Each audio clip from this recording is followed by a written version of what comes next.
Now you have understood the structure of nephron. Now we have to study the mechanism of urine formation.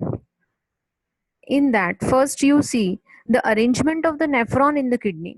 The arrangement of nephron inside the kidney. ठीक है, kidney के दो parts हैं.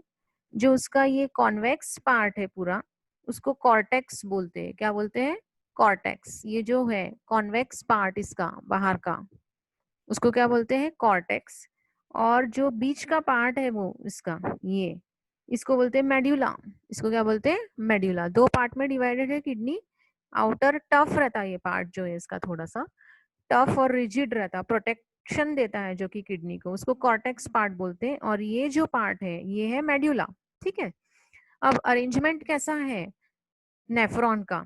ये देखो, ये जो पार्ट है, फर्स्ट पार्ट बाउमन्स कैप्सूल, जो कि कप शेप्ड पार्ट है नेफ्रॉन का, बाउमन्स कैप्सूल. उसके बाद में प्रॉक्सिमल कॉन्वोल्यूटेड ट्यूब्यूल, ये दोनों पार्ट जो है वो है कॉर्टेक्स पार्ट में.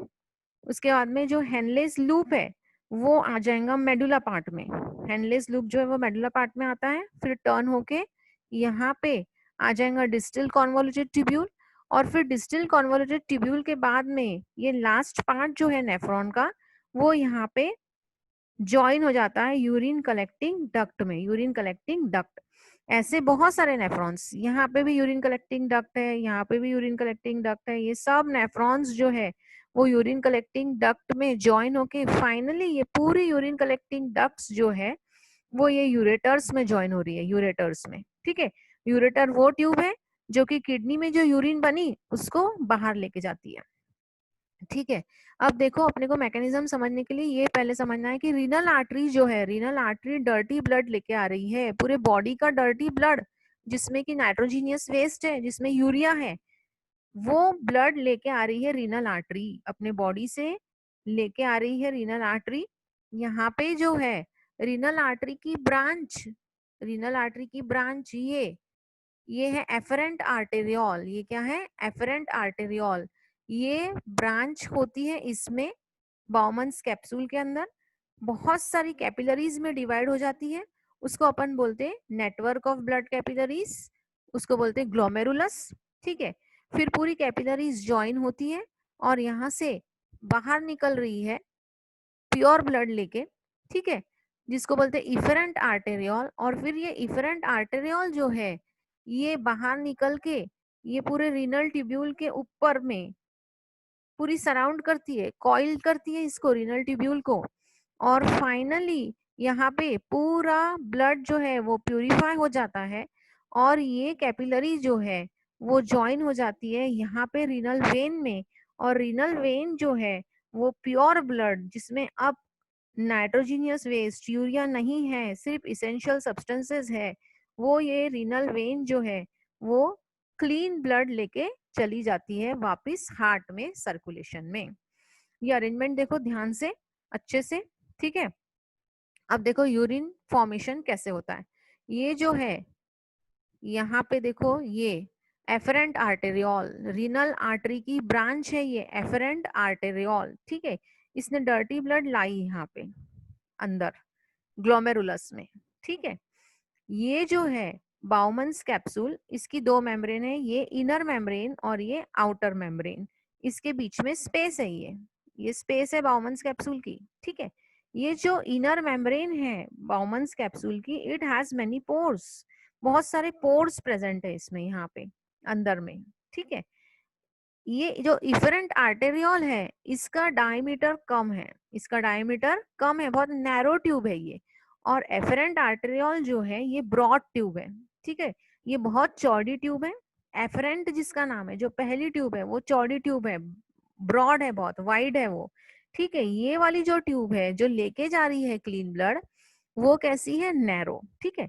यहाँ से ब्लड जो है फोर्स से आता है एकदम, यहाँ से ब्लड जो डर्टी ब्लड आ रहा है यहाँ पे नेफ्रॉन के अंदर, वो बहुत फोर्स से आ रहा है. यहाँ पे नेटवर्क है ब्लड कैपिलरीज का और यहाँ पे बहुत सारे पोर्स है, जैसे चलनी में रहते हैं बारीक बारीक गड्ढे, वैसे ये बाउमन्स कैप्सूल की ये जो मेम्ब्रेन है यहाँ पे बहुत सारे पोर्स है. ब्लड जैसे ही आया यहाँ पे प्रेशर क्रिएट होता है, यहाँ पे क्या हो रहा है, प्रेशर क्रिएट होता है, क्योंकि आगे की जो ट्यूब है वो बहुत नैरो है, अभी उसको जाने को उतना ज्यादा रास्ता नहीं मिला ब्लड को, है ना।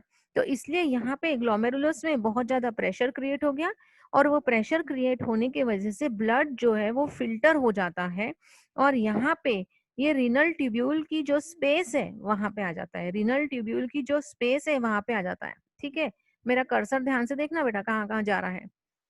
तो रीनल ट्यूब्यूल में अब क्या आ गया है, वो चीजें जो फिल्टर हो गई ब्लड में से, ठीक है, मतलब अनवांटेड सब्सटेंसेस यहाँ पे आ गए।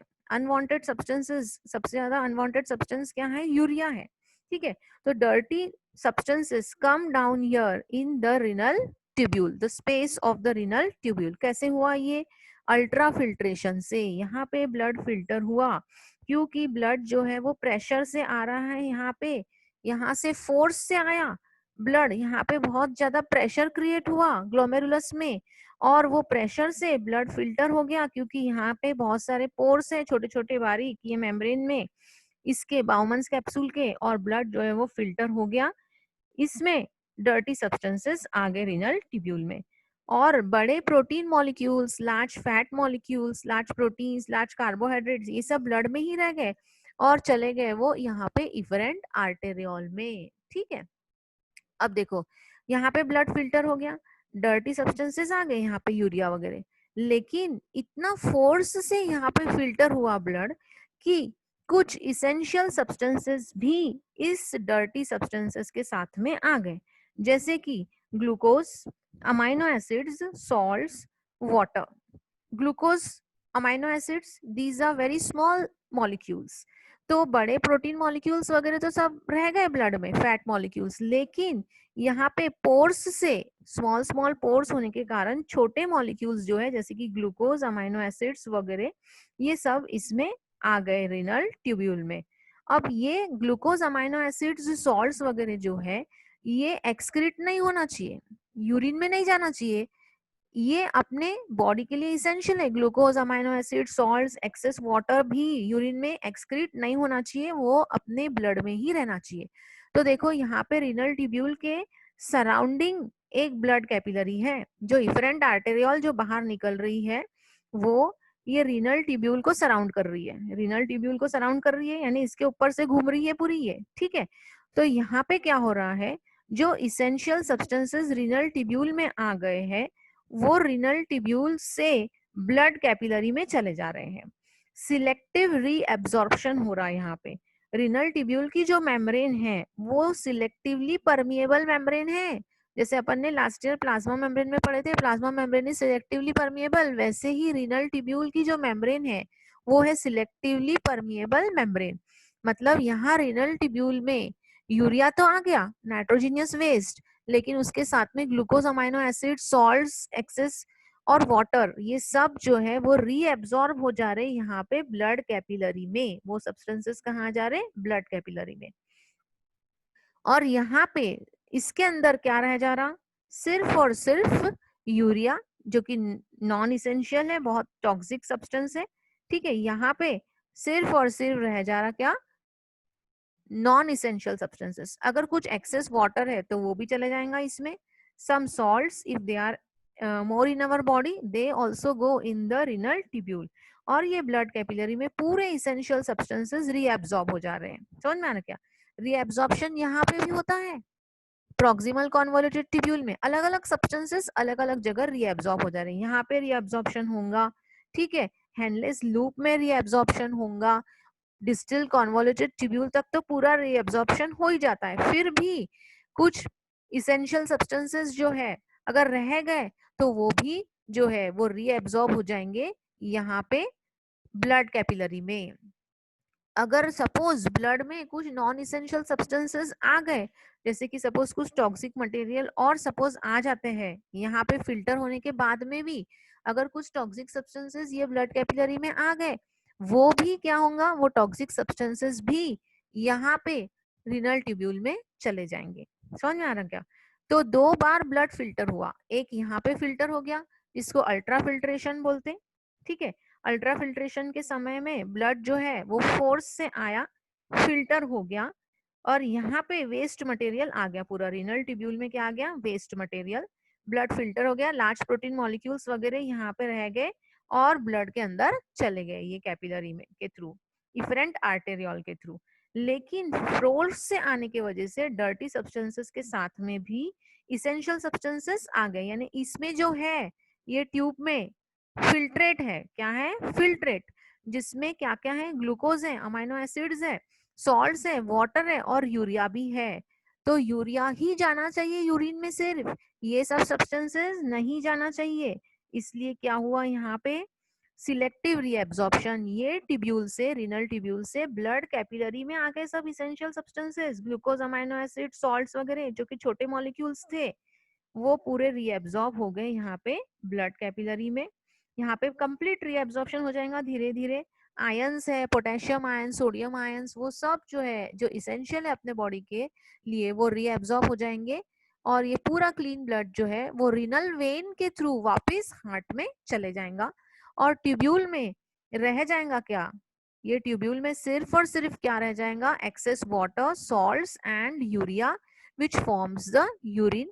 और यूरिन जो है वो यहाँ पे यूरिन कलेक्टिंग डक्ट में आ जाएंगी और यूरिन कलेक्टिंग डक्ट से वो यूरेटर्स में आ जाएंगी, जो कि यूरेटर्स उसको यूरिनरी ब्लैडर तक लेके जाएगा और यूरिनरी ब्लैडर में स्टोर रहेंगी वो और यूरेथ्रा के थ्रू एक्सक्रीट हो जाएंगी, यूरेथ्रा के थ्रू एक्सक्रीट हो जाएंगी। इस तरह से जो है अपने बॉडी में यूरिन बनता है। ठीक है, यूरिन में नाइट्रोजीनियस वेस्ट, कुछ ड्रग्स वगैरह, कुछ टॉक्सिक मटेरियल, कुछ टैबलेट्स के थ्रू अपने बॉडी में चले गए, वो सब एक्सक्रीट हो जाते हैं। ठीक है, रोज जो है इसमें 190 लीटर्स ऑफ फिल्ट्रेट बनता है यहाँ पे, कितना, 190 लीटर्स ऑफ फिल्ट्रेट।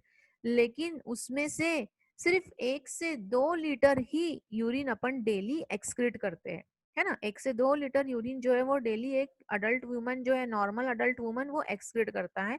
बाकी का पूरा रीएब्जॉर्प्शन होता है, बाकी का पूरा क्या हो जाता है, रीएब्जॉर्ब हो जाता है। तो I hope that you have understood the mechanism of formation of urine.